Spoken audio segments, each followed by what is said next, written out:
Welcome back to our channel, kung saan tinatalakay natin ang pinakabago at pinakaimportanteng balita tungkol sa modernisasyon ng ating sandatahang lakas. Sa video na ito, pag-uusapan natin ang isa sa pinakamalaking balita ngayon sa defense sector ng Pilipinas.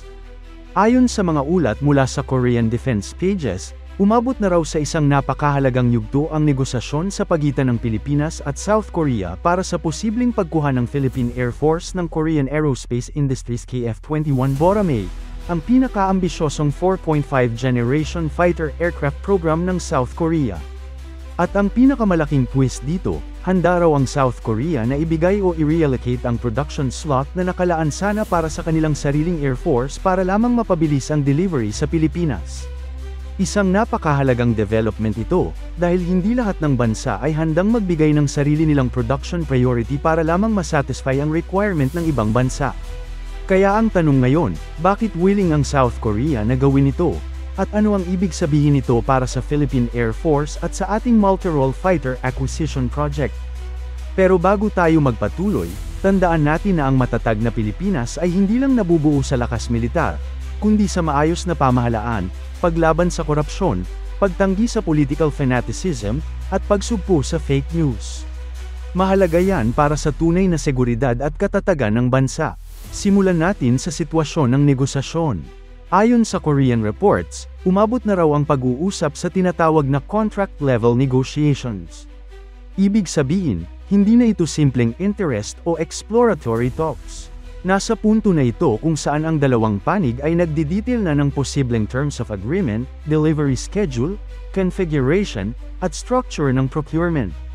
Ito ang stage na hindi pa raw naabot ng Department of National Defense sa ibang contenders tulad ng United States para sa F-16 Block 70-72, Sweden para sa JAS-39 Gripen EF, at FA-50 Block variants, at France na nag-aalok ng Rafale.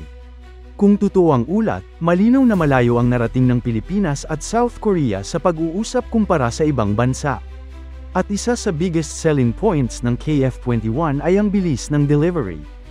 Ayon sa report, kaya raw magsimula ang South Korea na mag-deliver ng unang batch within 3 years mula sa pagpirma ng kontrata.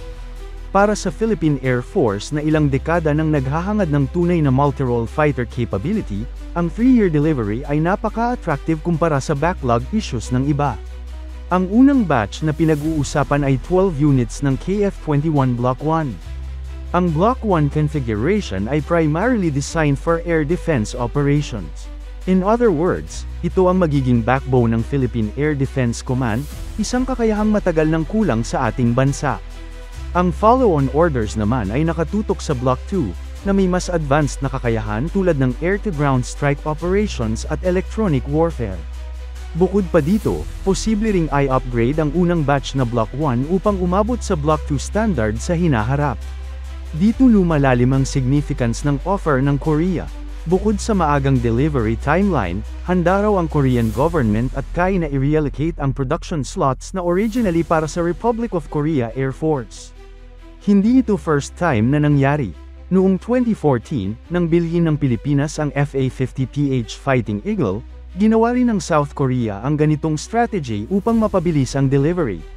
At mula noon, naging malaking tulong ang FA-50PH sa modernization program ng PAF sa training, air policing, maritime domain awareness, at limited strike operations.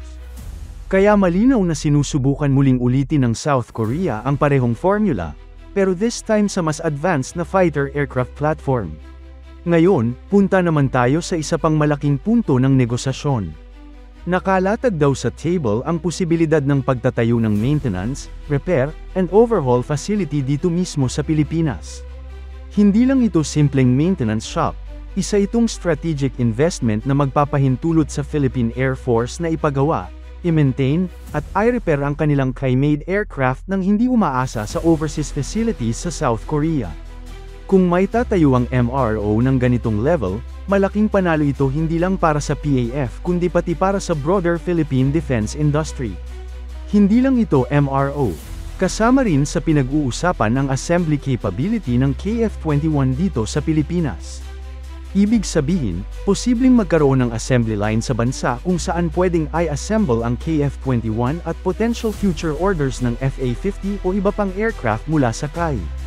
Kapag ito ay natuloy, ito ang magiging isa sa pinakamalaking defense industrial investments na papasok sa Pilipinas mula sa isang foreign partner.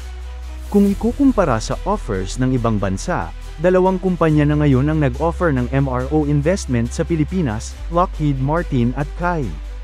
Ang sa Lockheed Martin ay nakafocus sa F-16 Viper, C-130 Hercules, at S-70i Black Hawk helicopters. Pero kung magiging totoo ang sa KAI, hindi lamang MRO ang dala nila kundi pati assembly capability.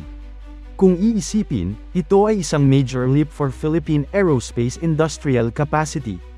Punta naman tayo sa comparison sa ibang contenders ng MRF project. Ang Lockheed Martin, bagamat malakas ang political backing at proven ang F-16 platform, ay kasalukuyang delayed sa delivery sa maraming existing customers tulad ng Taiwan, Bahrain at Slovakia. Dahil dito, kahit maganda ang platform, hindi nila kayang magbigay ng mabilis na delivery timeline sa Pilipinas. Ang Sweden naman sa pamamagitan ng Subgripen ay matagal nang inaasahan bilang cost-effective at reliable option. Ngunit dahil sa security situation sa Europe, pati na rin sa influx ng potential orders mula sa Thailand, Colombia, Peru at posibleng massive order mula Ukraine, maaaring maapektuhan ang production at delivery ng Gripen E/F. Sa France naman at Italy, wala pang reported breakthrough sa negotiation sa level na umaabot sa contract talks. At walang indikasyon ng major industrial investments tulad ng MRO o assembly. Kaya kung pagbabasehan ng reported negotiations, South Korea ang may pinakamalinaw at pinaka-agresibong offer, mabilis na delivery, relocated ROKAF slots, Block 2 markang Paiwa upgrade path, MRO, assembly capabilities, at existing strategic defense partnership na napatunayan na sa FA-50 program. Gayunpaman, kailangan nating maging malinaw, mahirap pang i-validate ang reports dahil karamihan sa sources ay Korean language media at defense insider communities. Hindi pa ito lumalabas sa mainstream English language defense publications. Kaya lahat ng ito ay tinatreto muna bilang developing story.